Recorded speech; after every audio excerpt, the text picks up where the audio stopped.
Hello, my friends. Welcome to a brand new episode. Today, we're going to be talking to Dan, who's a social media consultant.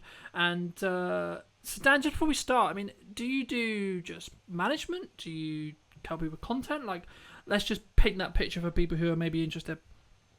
Yeah, sure. Thanks for having me on this afternoon. Well, I am a social media trainer and social media manager, originally from Devon, now based in Bournemouth. And I work with service-based business owners, so local business owners that need more local clients. So the service is basically helping business owners. So that's through social media training, one-to-one, or maybe in a group setting to help them do it better for themselves. More specifically, that could be help with Facebook advertising training, the basics of Instagram, or maybe improving their LinkedIn profile as well. So there's that side of it. The other side of it is more for the established businesses that have been in business for some time that need a presence because they just don't have, they've already got the customers, they're already really busy. And I help save them time by doing the social media management for them. So, for example, doing LinkedIn posts on a weekly basis, sort of like on a monthly retainer, coming up with different ideas for content for them through that as well, and just giving them a fresh start to social media, really. What do you think people either get wrong in marketing right now, or like what are the missed opportunities, would you say, as a whole, in marketing at the moment, either specifically on social media or actually wider spread in more traditional marketing space, would you say? Yeah, sure. I mean, my bread and butter is the social media marketing side of things. And I think the big thing for me at the moment, and this has been the case for the last sort of 9 years of doing this, is that there's so much noise out there and so much overwhelm for business owners that it can be a real struggle. And I'm not talking about the people that have got big teams or in-house marketing departments. I'm talking about the people running businesses on their own. They've got a solid business and they've got something that people want, but they're frustrated because they don't know what to do in terms of social, and they have so much conflicting bits of advice from people out there, and maybe they watch some videos on YouTube and that advice isn't really tailored to their business. Maybe it's more for creators or influencers, for example, and they get lost in all this noise. And rather than just really nailing and focusing on one platform that could really help their business grow, they then spread themselves too thinly, and they're trying to do a bit of this, they're trying to do a bit of that because they've heard their friends say they need to be doing this, they need to be doing that. When ultimately, they've got a business to run, they haven't got all the time to do that. So that is what a lot of the service has been over the last 9 years, is working with those people that maybe haven't grown up with social media, and that's truly my passion, to sort of empower them to use it for their businesses. And sometimes, they're a little bit nervous, they've got technophobia, and they're scared to. And I think you said about missed opportunities. I think when you take a step back and look at things, like let's rewind the clock, maybe I'm thinking about times here, 20 years ago, maybe. I think I'm looking at, yeah, maybe a little bit more, but you've got a chance to be in front of a camera and speak to your audience all across the world, or all across the country, or whatever the context may be. And that's not an opportunity you had all that time ago.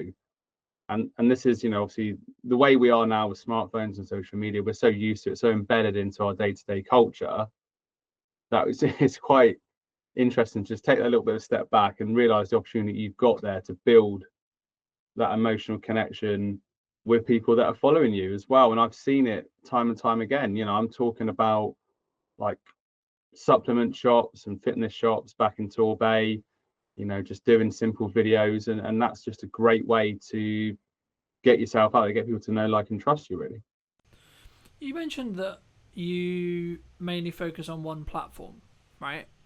And I think that's a misconception sometimes, because I think people, when they work with me or when we work with you, etc., maybe we look at, like, let's dominate across all of the platforms because we have a larger reach, we can reuse our content, etc. But I guess on the other side of that, what would you say is the pro to just focusing on one platform? Is it that you can reduce overwhelm for your client, perhaps? Is it kind of one of those things that some people say, like, you start on one, then you build to two, then you build to three? Are you because the counter argument would be like, are we putting all of our eggs in one basket, right? And are we concerned, like, let's for example, if you're business to business, which a lot of my audience is, okay, then you should just solely focus on creating LinkedIn content, right? I mean, is that the case, would you say? I think it's different for each business owner in terms of where they're at in their journey. So if you're starting out, I think, like you said, it's good, as we both agree on, it's good to focus on one platform and then you can move on to another. It just depends the resource that you've got, the budget that you've got, time that you've got as well. So if you really, like you mentioned, obviously the example of business owners, really focused on LinkedIn, focused on the content, you've got a strategy for direct messaging, you're not just spray and pray, hoping for the best, you've got time, and you can build a tailored, solid audience of people that actually need your service. Then it just gives you that clear focus. Some people have got a better aptitude or sort of natural flair for it anyway, really. So maybe using LinkedIn and maybe Facebook, and in some cases, with LinkedIn and using the Facebook personal profile in professional mode, like a lot of people do, you can then repurpose some content as well, because some of that content can be suitable for both, but each platform has its own quirks. So I think, if you're starting out, then starting on one platform and really focusing on getting that right, getting the right audience, getting the right content, not overcomplicating things. That's a big thing, really. So yeah. I think there's I guess, a question on volume. Like, that was gonna be my next question in respect to, like, there is a nature to social media where you have to do a level of volume, especially at the start, to be able to gain enough data to understand what works and what people resonate with and what people really enjoy. But, personally, just for the audience's sake, and maybe your case as well, I've been very fortunate where my new marketing strategy of saying yes and, so this is a very volume dominated approach, because value is subjective, so I always try to add value in content, of course, but for me, I've been a very, very focused on daily output as the metric, and then overall arching numbers in regards to views, watch times, growth, etc., for that window of time across a month, for example. And I think if I'll put on the screen if I get it wrong, but I think it's around 200k at the moment per month that we're hitting across 5 platforms. Of course, that will change by the time this comes out, but the time of recording, it's around there. And I think when I talk about those big numbers, I think people find them very intimidating, and they can find that maybe it is because of, like, the volume, or it's because, like, I'm very seasoned in knowing how to create content in volume but also high value. What advice would you give to someone who's maybe looking at that approach, firstly, would you agree with that approach, number one? Number two, what advice would you give to someone who is maybe looking at what I'm doing and seeing success in, and maybe wants to emulate it as a whole, from a volume perspective, from a distribution perspective, and I guess in some ways, how do we check in with, is that in line with making our boat go faster, but also are we overwhelming ourselves as a creator? Yeah, sure. I think at the end of the day, like you said, volume is important. That's certainly what I'm focusing on, and how we connected through the Facebook personal profile that I've switched into professional mode, like most people do, because my audience is getting bigger and bigger. I'm just keeping it simple, getting people into a Facebook group, and it just becomes a numbers game, really, essentially. But having said that, like, obviously this opportunity came up a few weeks ago to speak to you. I've had other opportunities that have come up as well from just having those sheer numbers on, Facebook professional profile is my biggest audience, if you like. So there's a lot of scope for that, really.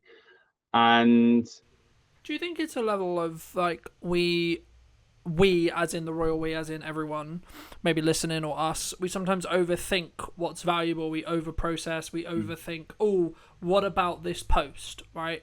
What about this? Oh, maybe this isn't valuable. Because when I it's not that I'm not having a threshold of what's worthy, but I'm letting the audience tell me what's valuable in regards to their views, in regards to their likes, in regards to their numbers, in regards to their comments, etc. Do you think that's, like, one of the things that people need to get into the habit of doing? Because I think sometimes we get so close to perfectionism that we don't actually execute on all the ideas that we maybe have as business owners for great marketing or great social media. Yeah, I mean, working like one-to-one with a lot of clients, talking service-based business owners, and it sometimes it's a case of getting over yourself and just posting things. Sometimes things will flop, sometimes things will take off in terms of your post, and you'll be surprised by it, really. And you can only learn by experimenting as well, really. And in terms of business, I'm guilty sometimes of in my early stages of overthinking things and not executing. Whereas actually, if you execute, then you learn more as you go along. And I think that there's no such. I think if you're trying to strive for the perfect post, and I'm not talking so much from a creator perspective, or I'm talking more from a business owner perspective, looking to generate more local clients, for example. That you just it's then going to become a bit of a time drain, and it's become extra stress rather than. And this is the importance of having like your content pillars in place, so you know what you're posting about, and you're just keeping it simple. It doesn't have to be anything earth shattering. You've got your content pillars in place, you know what your themes are, you know what your topics are, you can brainstorm your ideas, and you can have a bit of fun with it. And it's just always key. It's why I'm so passionate about content marketing. It's always just so key to have your audience in mind. I think, are you speaking directly to your audience? Or are you just trying to speak to everybody, or speak quite broadly, and then missing the mark with everyone, really? Yeah, I mean, as a whole, I think, like, especially when we start out, we maybe worry about, as I say, like getting into that. What if people don't like the post, or what if like people don't like me, or etc. And we lean into that kind of like, oh, I'm gonna sound stupid on camera, or like, oh my god, I'm talking on my phone, what a weirdo, that kind of thing. I mean, it's a similar feeling to, I think, when we start networking, and I did want to touch on it a little bit with networking. I mean, personally, I've stepped away from networking, like the traditional sense of going to a room, about a year and a half ago. But the reason for that is, like, for me, like, it's just a scale thing, right? I'm at a stage where I'm very fortunate, where I've got a good number of clients, and whenever I do my marketing, I need it to be efficient and also scalable. So, and there could be arguments, and there is arguments, I'm sure, to say, well, actually, no, that's the time when you should be doubled down onto networking and etc. and etc. But for those people who are maybe starting out and really focusing on like maybe they're in the first year, right? What would you say like they should do if they're nervous about being on camera, they're nervous about going to a networking event, or they're nervous about speaking in front of a room, or those I think pillars of any business to build, right? Because I think when I talk about networking now, it's from the context of I'm nearly a 10-year-old business, and in my first 5 years I heavily, heavily, heavily networked.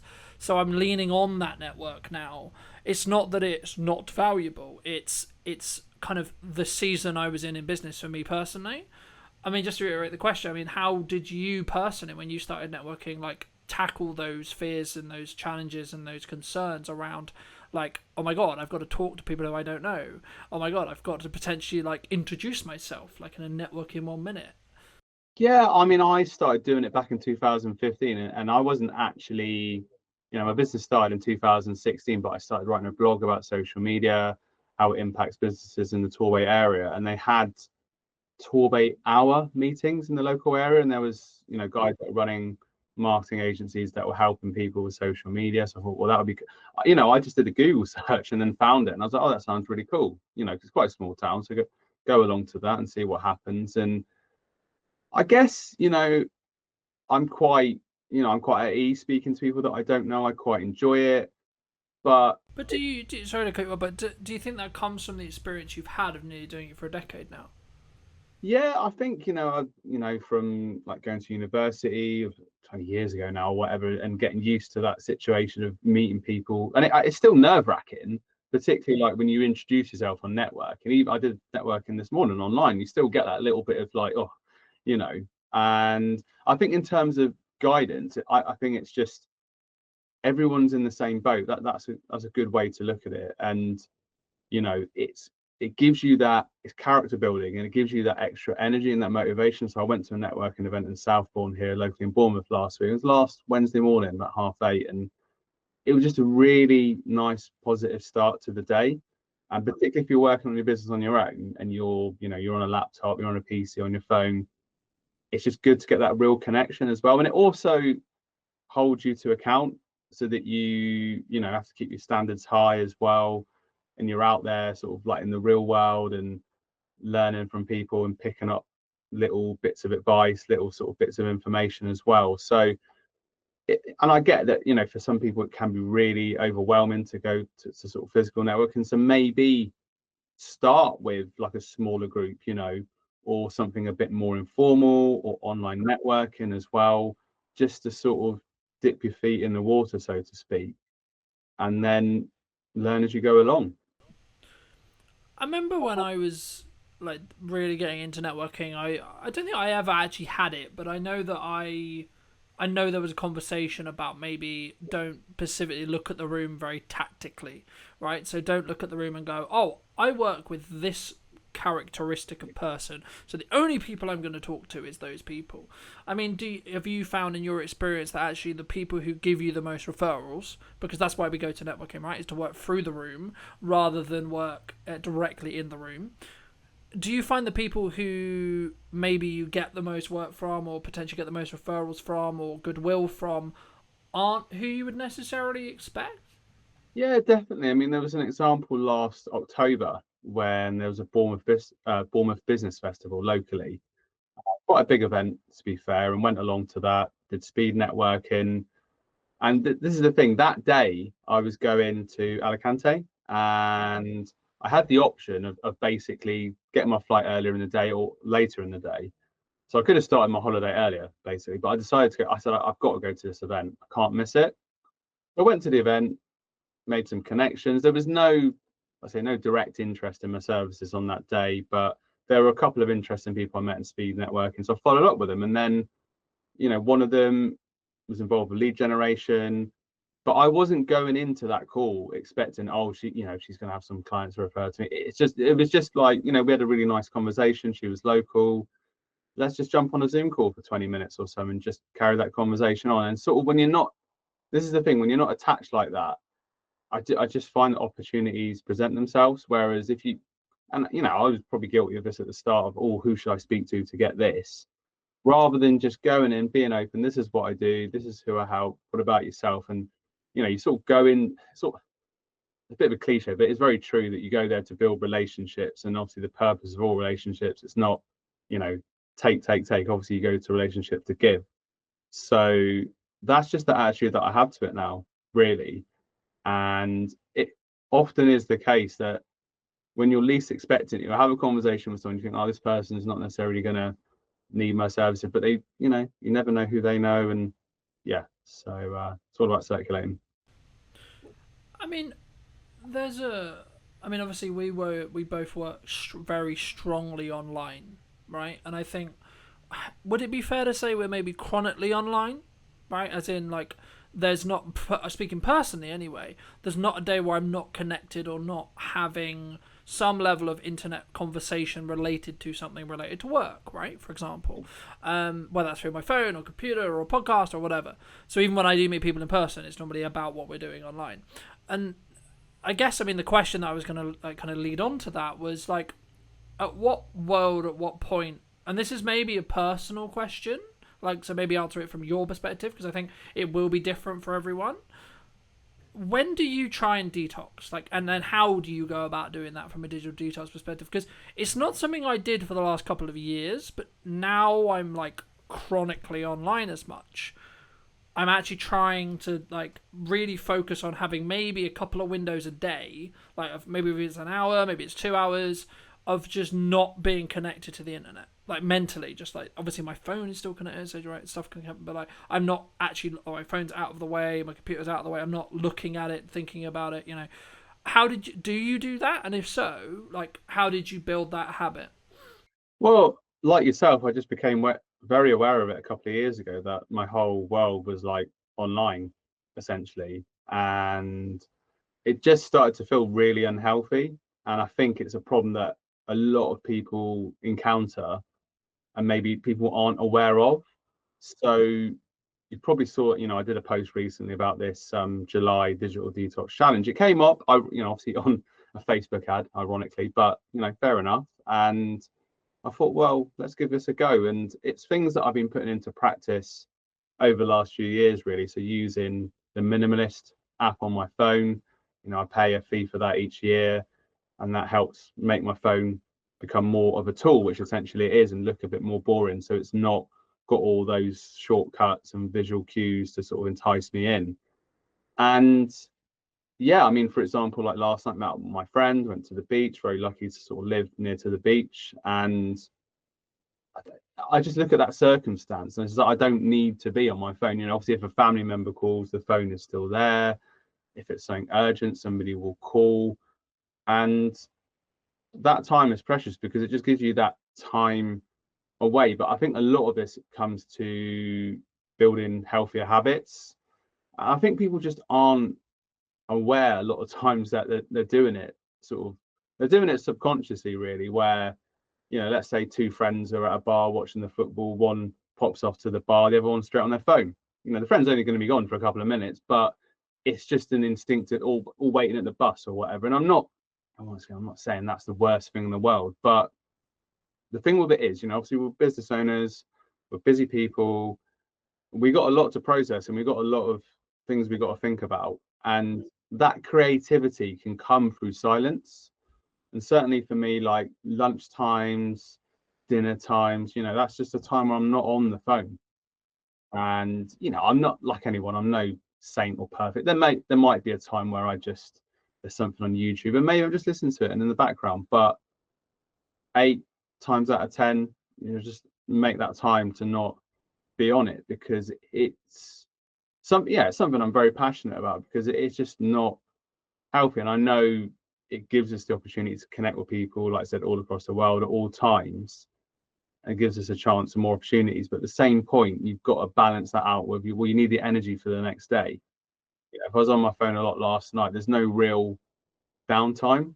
So I would highly recommend people to look at this digital detox challenge and just take a step back, because, you know, you'll be much better for it. I think that's an important point. And I would tackle it from a perspective of like, how present are you in the moment, right? And how present are you with your parent? How present are you with your partner? How present are you with that friend? How present are you with yourself, right? And I think that's sometimes what we don't look at, right, is sometimes actually, like, as busy people, especially as you get older, you get into a relationship, you want to continue to build your relationship, of course, with your parents, etc., and then maybe you have a friendship circle, you want to be social and so on. We spend all this time, or we spend working, or we spend doing a task or whatever, we spend all this time out, and we don't, I think, well, on average, unless you make a habit of it, to actually spend the time looking in and working on ourselves and, you know, etc. And for me, something that I've always had is, that's why I do fitness, because it forces me into this point of view where there is no other distractions. You know, maybe I've got music on, or maybe I'm listening to a podcast or whatever, but from the crux, sometimes I'll just like go on the run, go for the workout, I won't put headphones in, I'm just there with my thoughts, and that's deliberate, because sometimes I'll need to process things, or like I need to just check in with myself and see. But I think it does open up, like, you need to be present. I think you can actually show up better for those other people I was alluding to, if you are willing to allocate that time to have the, you know, alone time with yourself, or etc. And sometimes for some people that can be really hard, but something that I did want to ask you about is, obviously we both work online, we both work on social media, and these platforms are designed to hook our attention in, right, and for us to consume content. And if you're doing content correctly, you'll know how this works with hooks and call to actions and value adds and, you know, having text on screen and all these like tricks psychologically.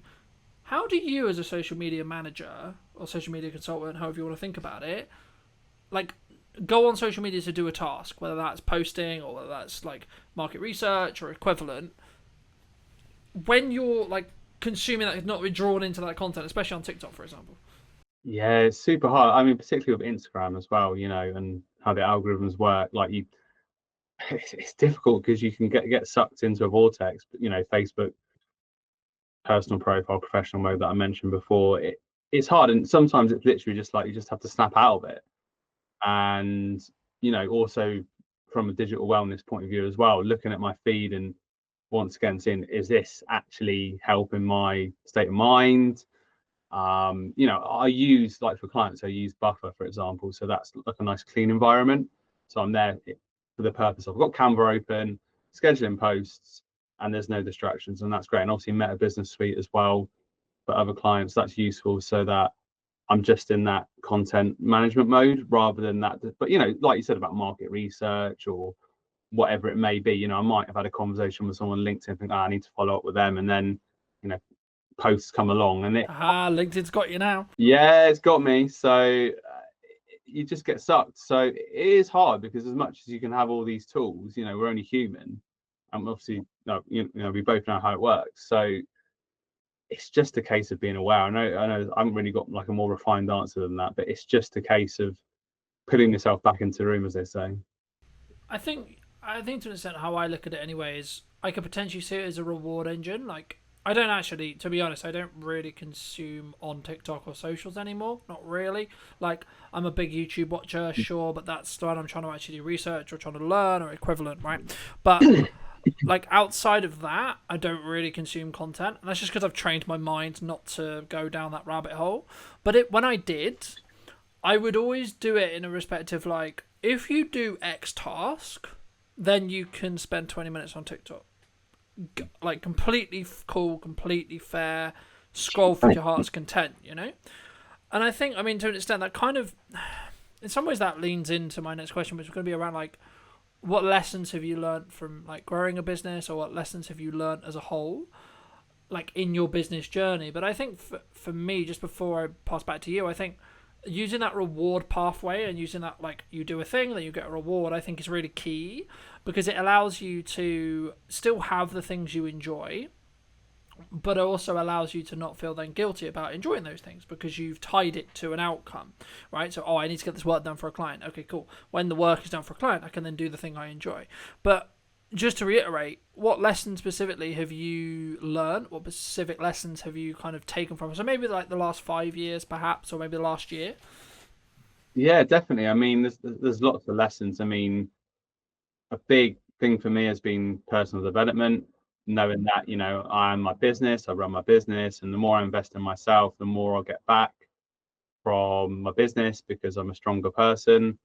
And I definitely think, particularly over the last, I'd say like 2 years, I've been much more focused on tapping into like the local business community as well, and not feeling so alone, and joining the online networking groups like Latte and Live, Oni, Entrepreneur Circle.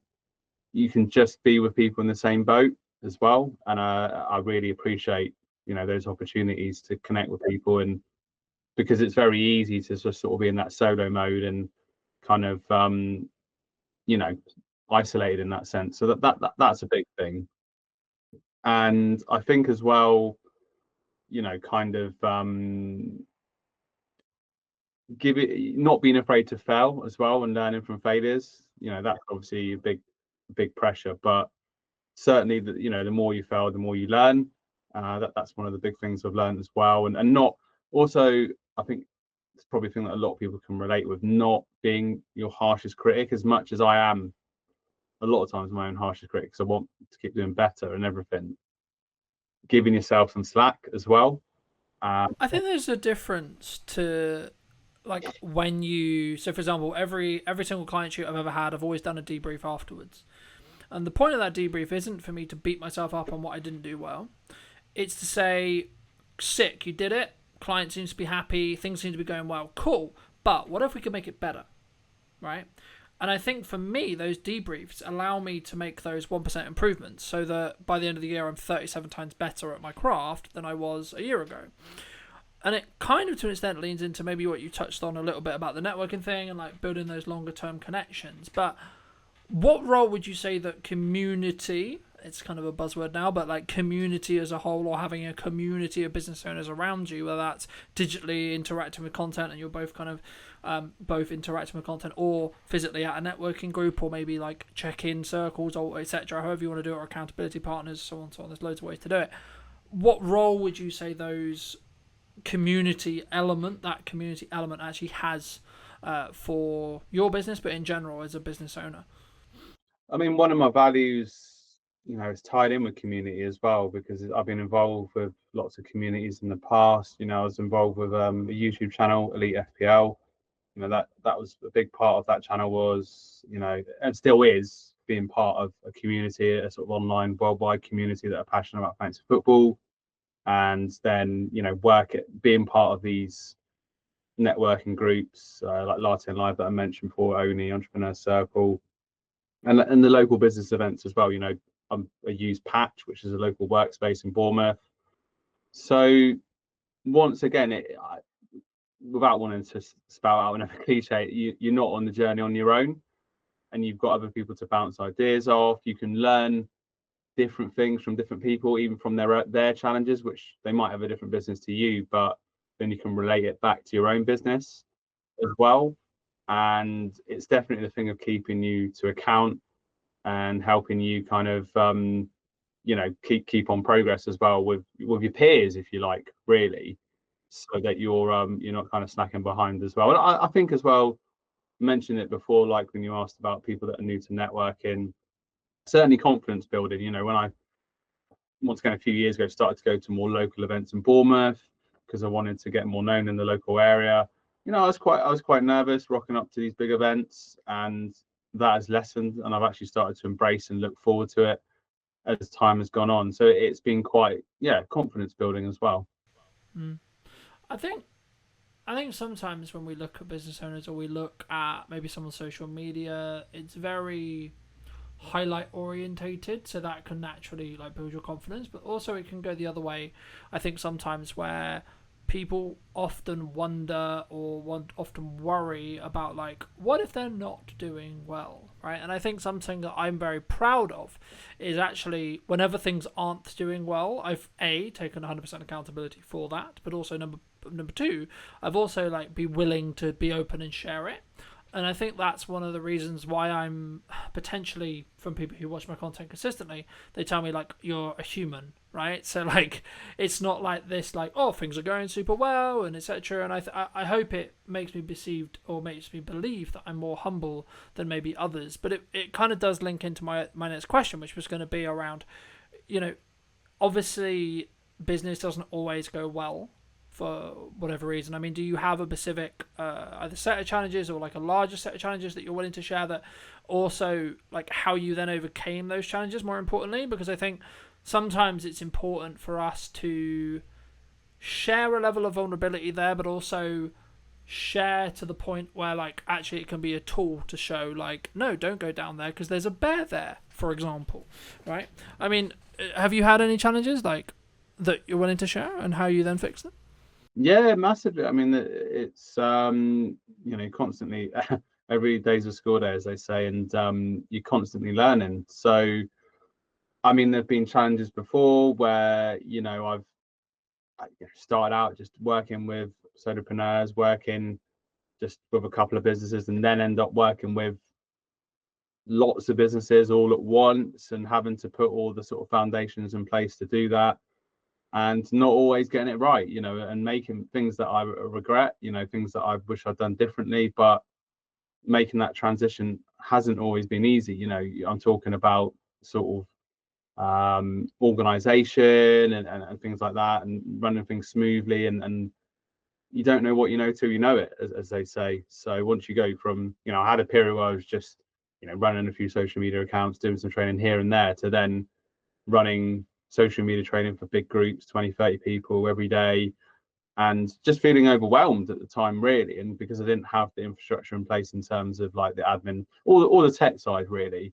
And, you are learning the hard way, really. But once you move past that and invest in your business more, like invested in business mentorship and training, and then once you've had that experience and things haven't necessarily gone always how you'd like them to go, and then you do training and it goes really well, you get really good feedback, and you think, oh, actually, I've learned from that experience, I now moved on, I'm a stronger person for it, and you sort of feel confident in yourself again. I think it's like there is probably a psychological term, something on the lines of the survivor. It's not survivor bias. There's something else there, but it's basically the crux of it is things happened to me. I survived it, so it gave then a knock-on effect to my confidence, because I know I can survive that again if it was to happen again. And I think for me, as someone who's been could say in some ways turbulent, had business turbulence, etc. Like, and I'm sure everyone has within reason. I think it's one of those things where, to an extent, you have to lean into what you knew worked previously, but also be trusting in the self that you'll figure it out. And sometimes there's challenges in business. Sometimes there's challenges with retainer clients, there's challenges with project clients, there's challenges as a whole. And I think it's about how you approach when things aren't going as well as you would like them to, is what really will stand you apart. Firstly, from your client perception point of view, but also from a marketing point of view. And I think it comes from you. And I think especially is like whether you have a team or whether you're the leader or whether it's just you plus freelancers or just you, I think it has to, regardless, the inner work has to come from you. I mean, my next question was going to be around like, how do you balance, or how do you lean into motivation? Like, are you strong in discipline in respect to like when times are hard and you know that the thing you have to do is show up and do the work? How do you sort of push through that? Is it just like relying on motivation, or is it just solely down to, because my view's always been like, it's solely just down to, if you got to get shit done, you just got to push through it with the self-care and understanding that you can give yourself a time when you fix the problem, but there is a level of just, you have to be disciplined to get it done. Yeah, I mean, if I don't get it done, nobody else is going to get it done. So I think, and it's all, that's a pretty strong motivation, really. I think when the chips are down, a lot of time that's when I come out fighting in a way, really. And it's just, yeah, it's not always easy. And but I think, once again, when you run your own business, you're relying on yourself, and that is a test of your character anyway, and it helps you grow even more. So I'm not going to sit here and say, oh, it's always been easy, and that there haven't been times that I've hid, for example, when there's been opportunities or there's been networking, I've maybe gone into my shell a little bit. But I think, and this, I don't know how to say this, but like when you have like an employed job, there probably are times where you're working and you sort of what you got to do, and then your neck isn't always on the line. Whereas when you're running your own business, you haven't necessarily got those safety nets in place. I'm not saying that having an employed job is not pressured at all, but I think it's different, right? And I think even if you have a retainer, and even if you have a pot of money, and even if you've done the financial work and you've done the money management work and etc., you still, from your core, don't like losing a client, right? Personally, I don't. I never like saying goodbye to a client, or deciding to part ways with a client, or a client deciding that as well. And normally it's a mutual like thing when that happens, right? But I think for me it comes down to, sometimes you've just like you've added the value you can add, and as you do it more, you'll understand that it's just part of the process sometimes, like especially if you're growing yourself, like as your expectations or like etc., like there's only a certain line that you're willing to go, especially if your expectations are rising. But also it needs to work for both people, and sometimes regardless of like the project or like the client or the retainer or even the job, sometimes it's not worth the headache. And if you're fortunate enough to be in a position where you've got the pot of money, you've done the financial resources, and you've done the financial work to be able to maybe step away and say, actually, no, I don't need to accept that anymore, then great. If you are not in that position, then like I would say work on that to get to that position.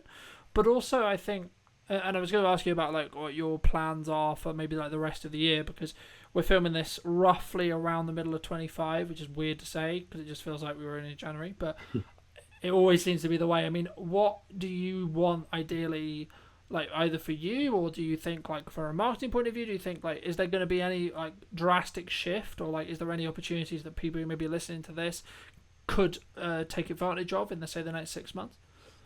Yeah, I mean, obviously I do the social media training and management I talked about, and that you touched upon like the community as well, shifting towards like a group membership, a community where I teach business owners in a community, and the community work together. So that's something I'm really excited about launching sort of towards the end of the summer. So there's going to be a networking opportunities within that, and different scope for working with like a group together, rather than just working with single business owners in isolation, if you like. So I'm looking forward to that as well. I mean, we've not really spoke about AI, but obviously that presents a lot of opportunity, well, massive opportunities for people that are looking to learn how to use it for their businesses as well. So there's scope for that. And yeah, I mean, talked about the digital well-being side of things as well. That seems to be something that I've seen come up in terms of courses or help for digital well-being as well. So there's different areas, and it's just seeing how viable those areas are and how much support people need, really. Mm. You mentioned AI. I mean, where do you see it? Because for a long time, a lot of people were saying AI is going to take our jobs. Then it sort of became the person who's utilizing AI is likely going to take your job. Where do you sit on it? Well, I mean, I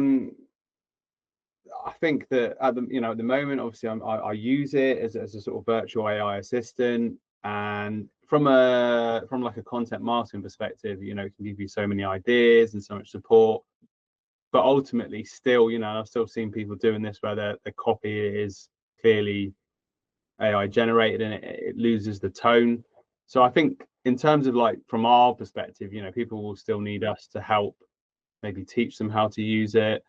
And also use it as prompts, use the machine's prompts as well to get content and do it for them. So it's still an amazing tool, really. And yeah, I just think it's very interesting times in terms of the opportunities it presents for particularly content generation for those business owners that don't necessarily have like the tech skills to use editing software to put together really amazing content as well. So yeah, it's exciting times, but I still, taking a step back from that, people will still buy from people. People will still want to learn from people. It's just harnessing those opportunities to do that, really. Yeah, the analogy that I started using is you need to, with AI, in the same way you would use a knife, you need to sharpen the knife before you use it. And I think the analogy I used that before is it's a tool to be used. You don't need a hammer for everything. You would sometimes use a screwdriver to put up shelves, for example.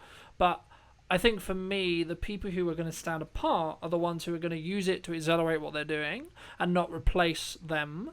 But I think I think at the moment, especially in corporate, there's a big push towards let's cut costs, let's cut costs, let's cut costs, and it's probably synergized with maybe the uncertainty, you could say, in the economy. I don't like mentioning it because, like, for me, it's like it's always been there. There's always been a level of uncertainty. There always will be something going on, and I think if you focus on that and you use that as an excuse, you'll never act and you'll never do the things you should be doing to grow your business to then be in a better position.